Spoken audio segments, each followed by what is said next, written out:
नमस्कार, शुभ सकाळ. आज आहे आपला डे 5 म्हणजे 90 डेजचं आपण डेली व्लॉगिंगचं चॅलेंज घेतलं आणि या चॅलेंजमध्ये तुम्ही सगळेजण माझ्यासोबत आहातच. कारण मला डी-एम खूप छान येतायत. Instagramला मला छान असे कमेंट्स पण येतायत स्टोरीवरती. तर याचा अर्थ असा आहे की तुम्हाला माझी ही सीरीज आवडतीये.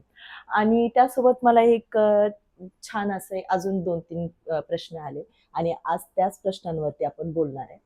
बोलता बोलता देवाची पूजा करणार आहे कारण तुम्हाला माहिती आहे आपलं डेली शेड्यूल किती सारं बिझी असतं. आज आपलं शूट आहे, पण पूजा झाल्यानंतर ब्रेकफास्ट झाल्यानंतर आपण शूटला निघणार आहे आणि त्यानंतर जिम ॲज युजुअल आहे. आज इव्हनिंगला पण सेशन आहे. म्हणजे असं अगेन पूर्ण दिवस बिझी आहे आणि खरंच देवाचे माझ्यावर खूप खूप खूप खूप उपकार आहेत की तो मला नेहमी बिझी ठेवतो. आता चला डे टू डे मध्ये मला जे काही प्रश्न आले त्या प्रश्नाची उत्तरं आपण आजच्या या ब्लॉगमध्ये देऊयात. सगळ्यात महत्त्वाचा प्रश्न की ताई तुम्ही कॅमेऱ्याच्या समोर खूप छान बोलता. आम्ही पण खूप प्रयत्न करतो डेली ब्लॉगिंगचा, पण आमच्यामध्ये तुमच्यासारखं कॉन्फिडन्स नाहीये. असं कसं? तर त्या प्रश्नाचं उत्तर आत्ता या क्लिपमध्ये. हे पहा, सर्वप्रथम जर तुम्हाला डेली ब्लॉगिंग करायचं आहे, तर डेली व्लॉगिंग असेल किंवा सोशल मीडिया क्रिएटर म्हणून तुम्ही विचार करत असाल, तर मेक शुअर की हा तुमचा टाईमपास नाहीये, हे तुमचं प्रोफेशन आहे आणि ही तुमची मेहनत आहे. आता ह्या 2 गोष्टी जोपर्यंत तुम्ही स्वतःला सांगत नाही, तोपर्यंत सिरियसनेस येणार नाही. ठीक आहे. मग कॅमेरा ऑन केल्यानंतर तुम्ही जे नर्व्हस होताय किंवा जो तुमच्यामध्ये कॉन्फिडन्स नाहीये, तो कदाचित काही काळासाठी लांब जाईल. कारण धरून चला, की आज तुम्ही जॉब करताय, तुम्ही ऑफिसमध्ये जाताय. मग ऑफिसमध्ये गेल्यानंतर कोण काय बोलेल, कोण काय नाही बोलणार, मी कशी दिसते ऑफिसमध्ये, या सगळ्या गोष्टी तुम्हाला मॅटर करत नाही बिकॉज ऑफ ते तुमचं काम आहे, ते तुमचा जॉब आहे. क्लिअर? दुसरी गोष्ट, की एकदम बिनधास्तपणे कॅमेऱ्याच्या समोर उभं राहून कसं बोलायचं? तर सगळ्यात आधी कॅमेरा जो दिसतोय हा एक कॅमेरा नसून तो आपला एक चांगला बेस्ट फ्रेंड आहे. मग ती मैत्रीण घ्या किंवा मित्र घ्या किंवा एक हक्काचं ठिकाण. जसं की मी माझ्या कॅमेराला इमॅजिन करते की हा कॅमेरा नाहीये, माझी अगदी जवळची मैत्रीण आहे किंवा माझं दुसरं वर्जन आहे की ज्याच्यासोबत मी बोलतेय. म्हणजे हा कॅमेरा जो दिसतोय ही स्क्रीन ती स्क्रीन नाहीये, माझं रिफ्लेक्शन आहे, म्हणजे मी स्वतःशीच बोलतीये. झालं, इथे संपलं तुमचं कॅमेराचं फिअर. कारण जिथे तुम्ही नेहमी विचार कराल, की बापरे! हे फुटेज खूप लोकांपर्यंत पोहोचणार आहे. मग मी कशी दिसतीये? मग माझं हेअर काय आहे? तोपर्यंत तुम्ही कन्फ्यूज राहणार आहे. तोपर्यंत तुमच्या मनात ती भीती असणार आहे. पण ज्यावेळेस तुम्ही विचार कराल, की हा कॅमेरा माझी चांगली मैत्रीण आहे किंवा चांगला मित्र आहे किंवा हा फक्त एक कॅमेरा नसून माझंच एक दिसणारं प्रतिबिंब आहे. त्यावेळेस हा पूर्ण सिनेरिओ 0 होऊन जातो. ठीक आहे? आता दुसरी गोष्ट, की डेली व्लॉगिंगमध्ये आपण काय करायचं किंवा आपण कंटेंट कुठून आणायचे किंवा असं काय करायचं की जेणेकरून लोकांना आवडेल. परत एकदा मी तेच सांगेन. असं कंटेंट निवडा की जे तुम्हाला आवडतंय. पॉइंट 1. पॉइंट 2, असा कंटेंटमध्ये तुम्ही ज्यावेळेस स्वतः निवडाल की हा ठीक आहे, मला हा टॉपिक किंवा हा सब्जेक्ट आवडतोय. त्यावेळेस 50% प्रॉब्लेम इथे सॉल्व्ह. कारण तो टॉपिक तुमचा आहे. त्यामुळे तुमचा टॉपिक असल्यामुळे तुम्हाला त्यात लोकं काय बोलतील याचा विचार करायची गरज नाही. आता दुसरा रेशो येतो की असं आपल्याला काय करता येईल? तर सिंपल असं आपल्याला काहीच करायचं नाहीये. जोपर्यंत तुम्ही कॅमेरा ऑन करत नाही, तोपर्यंत तुम्हाला काय करायचंय, काय बोलायचं हे कळणारच नाही. ठीक आहे? आता अजून एक गोष्ट, डेली व्लॉगिंग जर तुम्ही समजा माझ्यासारखे तुम्ही शूट करत नाही किंवा फक्त घरीच आहात, लाईक हाऊसवाईफ आहात किंवा तुम्हाला सध्या कुठे बाहेर जाणं पॉसिबल नाहीये. मग याच्यामध्ये कंटेंट कसे आणायचे? माझ्या मते घरात ज्या माझ्या लेडीज मला पाहत आहेत किंवा काही कारणास्तव वर्क फ्रॉम होम आहे त्यांचं, तर त्यांच्यासाठी ही सगळ्यात खूप छान संधी आहे. कारण घरात अशा खूप सगळ्या गोष्टी आहेत, की ज्या तुम्ही दाखवू शकता. म्हणजे जसं की सकाळी उठून तुम्ही काय जेवण बनवता, मग तुमची ते जेवणाची रेसिपी काय आहे. त्यानंतर जसं की मी पूजा करतीये, तर पूजेमध्ये तुम्ही देवासाठी आज नवीन काय घेऊन आलात ते. श्रावण चालू आहे, तर श्रावणामध्ये तुम्ही कुठला उपवास करणार आहे किंवा समजा एखादी तुम्हाला देवाची कथा माहीत असेल, तर ती कथा सुद्धा तुम्ही तुमच्या लोकांना सांगू शकता. जसं की आता 16 सोमवार अनेक लोक 16 सोमवार करतात. मग त्या 16 सोमवाराची सुरुवात कुठून झाली, काय झाली हे तुम्ही सांगू शकता. आणि वेळ कमी आहे त्यामुळे हे केलं. अजून दुसरी गोष्ट, याने 2 गोष्टी होतील. एक तर तुम्हाला कंटेंट पण मिळेल आणि नवीन जनरेशन जे तुमचे ब्लॉग पाहताय त्या ब्लॉग पाहणाऱ्यांसाठी एक छान इन्फॉर्मेटिव्ह गोष्ट सुद्धा तुमची क्रिएट होईल.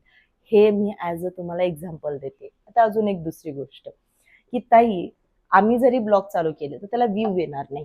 मग ते व्ह्यू नाही येणार तर मग कसं करायचं? कारण अजून तर आमचे सबस्क्रायबरच नाही आहेत किंवा आहेत ते फार कमी आहेत. मग कसं? परत एकदा मी उत्तर देईल त्यासाठी म्हणजे ह्या क्वेश्चनसाठी एक सिंपल तुम्हाला उदाहरण देऊ. आज आपण घरी चहा बनवतो ना. नॉर्मली युजली पाहुणे आल्यानंतर आपण चहा वेगळा बनवतो असं मला वाटतं आणि आपलं स्वतःसाठी एक वेगळ्या लेवलचा चहा बनवतो. मग काल बनवलेला चहा सेम आज बनेल याची काही खात्री आहे का? किंवा काल जी भाजी आपण बनवली ती सेम भाजी 1 महिन्यानंतर तशीच चव देईल याची काही खात्री आहे का? तर 99.9% लोकांचं उत्तर नसेल, नो. बरोबर? मग तसंच आहे हे. आज तुम्ही ब्लॉग अपलोड करताय. मग त्याला व्ह्यूज किती येतील, किती नाही याची काही गॅरंटी आहे का? तुमचे फॉलोवर कमी आहेत किंवा सबस्क्रायबर कमी आहेत.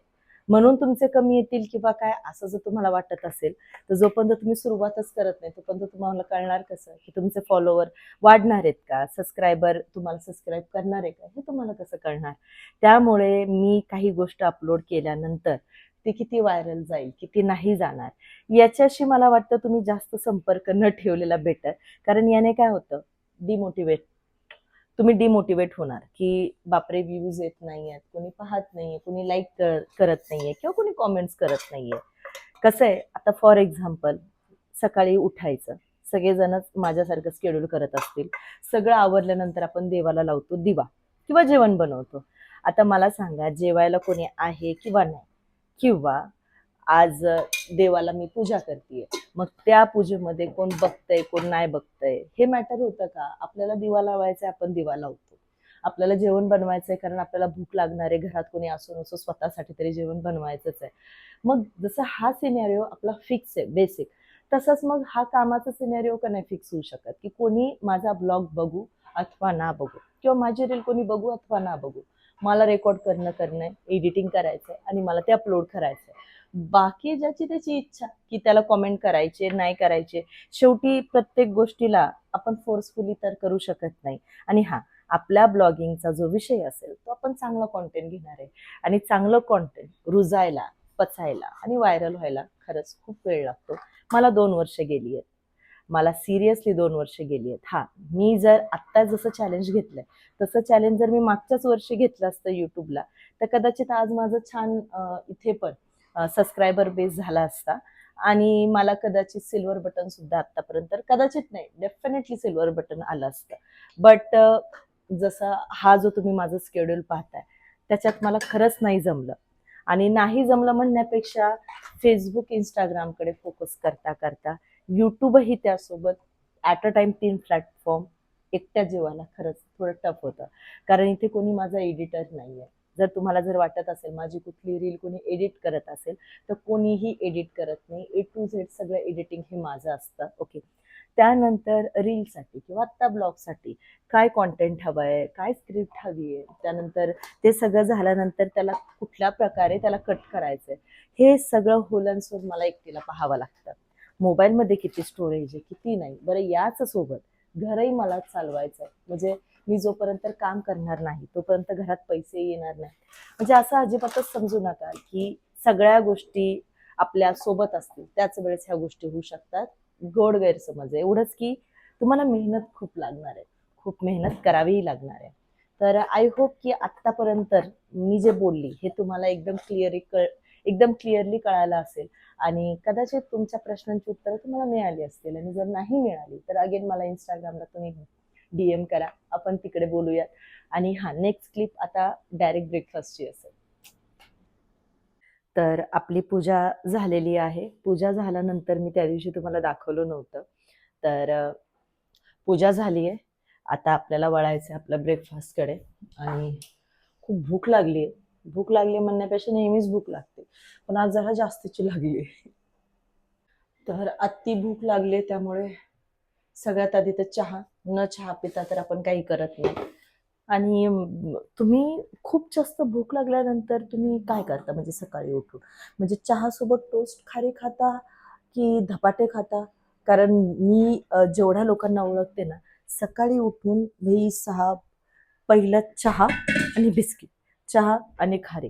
आणि माझं काय माहिती, मला हल्ली ना ज्यावेळेस मी कामात असेल त्यावेळेस अजिबात भूक लागत नाही, पण ज्यावेळेस माझं काम होतं त्यावेळेस एवढी प्रचंड भूक लागते. तुम्ही कालच्या पण ब्लॉगमध्ये पाहिलं असेल, नुसतेच खातो आम्ही, नुसतेच.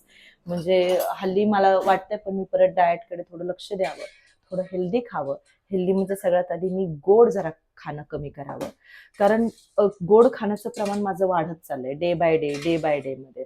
माहित नाही का, मला गोड शिवाय करमतच नाही. माझ्यासारखं गोड खाणारं कोण कोणी कमेंट करा. आता चहा घेते आणि नेक्स्ट सीन आपला डायरेक्ट आपण जिथे आपण शूटला जाणार आहे ना तिथला घेऊयात. आपण शूट लोकेशनला आलोय, श्रीमार्क कलेक्शन. आणि इथे तुम्ही पाहू शकता, इथे स्वतः मी आहे बॅनरवरती. कसं वाटतंय? हे आपल्या शेवाळवाडीत आहे, म्हणजे मांजरी पुणे शेवाळवाडी रोडवरती. आणि इथे जर कोणी राहत असेल पुण्यामध्ये तर बेस्ट कलेक्शन आहे. हे बघा, it's is very proud movement. हे माझं बॅनर आहे आणि इथून पुढचं शूट मी डायरेक्ट आतमधून तुम्हाला दाखवणार आहे. कसं वाटतंय सांगा? श्रीमार्क कलेक्शनची मॉडेल द भूमी बाबळे डायरेक्ट शूट लोकेशनला. आणि आज आमचा फोटोग्राफर व्हिडिओग्राफर हा आहे वैशाली. गप्पे बोलली डायरेक्ट. पाहिलं, म्हणजे जेवढे मॉडेलचे नखरे नाहीत तेवढे आमच्या सिनेमॅटोग्राफर व्हिडिओग्राफरचे नखरे आहेत. आणि जर आज व्हिडिओ चांगली नाही आली तर मी जबाबदारी घेऊ शकते. आणि हे तू ऑन कॅमेरा बोलतीयस, पण मॉडेल आमची सुंदर आहे, व्हिडिओ शूट चांगलेच होते. मस्का कसा लावायचा ना ते आमच्या मॅडम कडून विचार. आणि मला खूप चांगलं आत्ताच्या शूट मधली टोटल 6वी साडी आहे जी मी वेअर केली आहे. ताई डिजिटल प्रिंट आहे ना? हे डिजिटल प्रिंट आहे. आणि याचे व्हिडिओ मला इंस्टाग्रामला बघून मला ही आवडली आहे. खूप स्मूथ आहे, पण याला माझाच वाला ब्लाऊज छान वाटतो. काय वाटतं? पण मी घेणार नाही. ही जवळ ही 8वी साडी आणि ही पण खूप सुंदर आहे. वाव, याची प्रिंट खूप छान आहे. तर या प्रिंटला काय बोलतात? फुलं फुलं नाही सांगू शकत, पण जे काय म्हणतात ते खूप छान आहे. साडीची कितीला आहे साडी ताई? 1400 पाहिले मी आणि 700 रुपयाला, सॉरी 1400 रुपयाला ही साडी. खरंच खूप सुंदर आहे.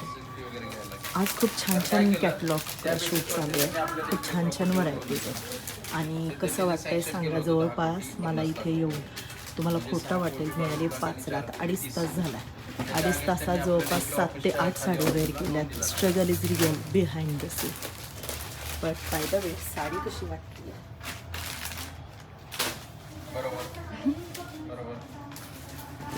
आणि ही 9वी साडी आहे, खूप सुंदर आहे. काइंड ऑफ हे लग्न सीझनसाठी, रक्षाबंधनसाठी एकदम परफेक्ट चॉईस आहे. सो यात कलर खूप सुंदर आहे. आता कमेंट करून सांगा यातली कुठली साडी आवडते, कारण यानंतरचा ब्लॉग आता डायरेक्ट उद्या रेकॉर्ड होईल. तर आजचा ब्लॉग कसा वाटला मला कमेंट करून सांगा. थँक्यू.